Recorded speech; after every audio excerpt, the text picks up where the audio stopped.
Craig, first of all, what's gone wrong on the pitch since the restart, and what do the players have to do to put things right? Oh, what a good start. Yes, of course. We know that the last couple of results, I think if you take the first result against Leicester, and everyone was saying we showed great character in getting a point back and deserved a point. I think if you put in context the Burnley game and the first half performance wasn't us, and then the Southampton performance. So we all know in football that results can change games.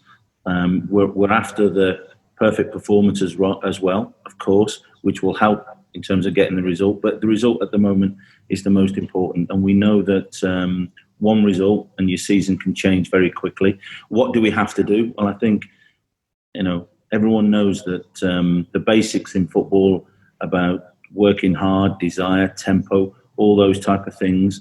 We're not saying that there's no effort there. I think sometimes when the tension's there as well, it's our job as coaches, as staff, to make sure that they're relaxed, but they have a desire and a tempo to play.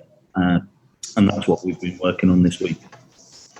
Obviously, Andre Gray, Nathaniel Chalobah and Domingo Quina missed the last game. Nigel said he was going to try and get to the bottom of what had happened. Have you done that, and have they been training, and can they play against Chelsea? We have got to the bottom of it, and to be fair to the three of them, they apologised to staff, players, individually and collectively. That was a club decision. It wasn't anything to do with Premier League. That was a club decision, and that was for the health and safety of all our own players and everybody else's. We thought that was the right decision to do at the time. They have apologised. They're back in training with us, and they are fit for selection. And the final one from me, you must have watched the Chelsea game last night. Did you sort of get any encouragement from that? Did you see some weaknesses that you may be able to exploit? I did watch the game, but I think there's a general feeling that your emotions are really played with at the moment if you take too much into watching the results. I think we've got to focus on our own. Of course, I'm looking at that game to pick weaknesses, to pick things that we can hurt them with. We've already spoke about that this week, already worked on it. But yes, I think the interest in watching the games is there for everyone to see. Thanks, Carvey. Okay, we'll come back to you after. That's fine. James? Hi, Craig. James from Premier League. Hello, James. Hello there. What gives you optimism, Craig, that you can stay safe? Well, I think if you look at the form that we showed earlier on and you think about the performances, and I don't want to harp back, but we know what we're capable of. We know what these players have put in performances in the past, and also their attributes. And, to remind them that the focus has to be on us, not about anybody else, but also a desire to play, but also a willingness to accept responsibility as staff as well as players. And the encouragement I get from training this week is there has been a disappointment in their own individual and collective performances, and a responsibility to try and put that right. And that's what gives me encouragement.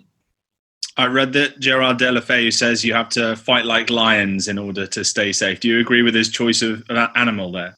I don't mind it. I think we all know what the meaning is there. And, we've sorely missed Gerard. And for him to get in touch and make a personal message, it shows the team spirit that we do have here. And just finally from me, is Nigel going to be involved in the game? Yes. Cool. Thank you very much, Craig. Thank you. Hi, Craig. Mark from PA. In terms of those three guys you mentioned, obviously, who missed last week, how have they been in training? Have you noticed any additional contrition or any more determination to right those evident wrongs? Well, I think in the first instance, when they apologised to us all as staff and as a group, I think once we welcomed back in, we try and get on with it as normal. They've admitted they're wrong. Have I noticed? That would be saying that they hadn't tried before, and I think they've settled back into it. They know they've made a mistake, and they want to make up for it. I mean, is there whilst you're obviously keen to draw a line under it, is there nevertheless, given how the result went last week, any danger of any discontent or the issue affecting team spirit? Because after all, it was these guys' mistake which led to them not being... Not on our part. We've drawn a line under it. We move on. We have mistakes from individuals during games. They don't mean to make the mistakes. Can we rectify them? Yes, we can. The next chance of rectifying it now is against Chelsea, and if they play their part, then all well and good. Just finally, from me, a few managers have referenced the levels of intensity in terms of the relatively sterile atmosphere that you're playing in. Some teams seem to find it harder than others to attain that intensity that they've had before. Has that perhaps been one of the factors behind your relatively poor form recently?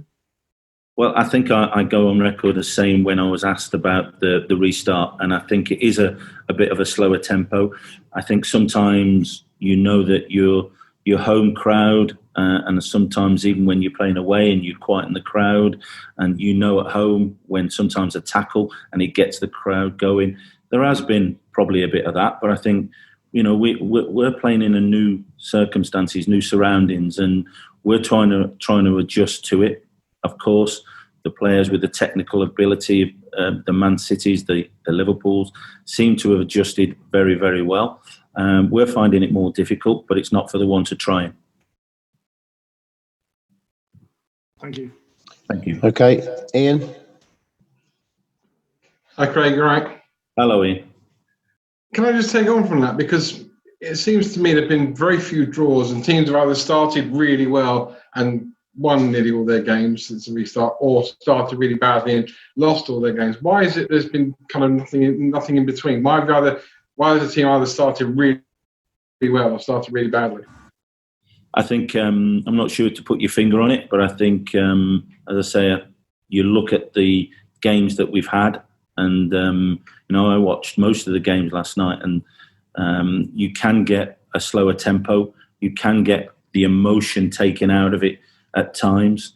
But like I just said, I think all clubs are coming used to it. I'm sure that the more games that we had and the more adjustment we've had to it, it's all new to us. But the reason why, I think it's very hard to put your finger on it. Of course, we're all human beings at the end of the day, and we react in different ways. And whether it's pressure, whether it's tension, I'm not so sure. The bottom three have barely got a result between them so far, and to be fair, haven't looked like getting a result either. Which means that Brighton with 4 points are probably within 1 win of safety. West Ham, after beating Chelsea, probably 4 points away from safety. If you look at it and think to yourself, if we could just win one game, be it Chelsea or then be it Norwich or West Ham further down the line, if we can just win one game, it's going to make it, with so few left, so hard for the bottom three to catch us. I think I'd be lying if I said I didn't look at other people's results, but I think, again, the focus has to be on what we do. Of course, we're not looking to the next game and to the next game and to the next game. Yes, it is the Chelsea game that we have to concentrate on, not the Newcastle, not the West Ham. Do we worry about the other results? I think it's, again, human nature that you look, and sometimes if there's a discussion, we haven't stopped players discussing things, but there has to be the focus on us. Yes, I agree with you to a certain extent that most of the teams down there are struggling to pick up points, but your team proved last night, it can be capable, and we know that what we've got to do. And one last one from me. Sir Alex Ferguson once described coming towards the end of a match in the season as squeaky bum time.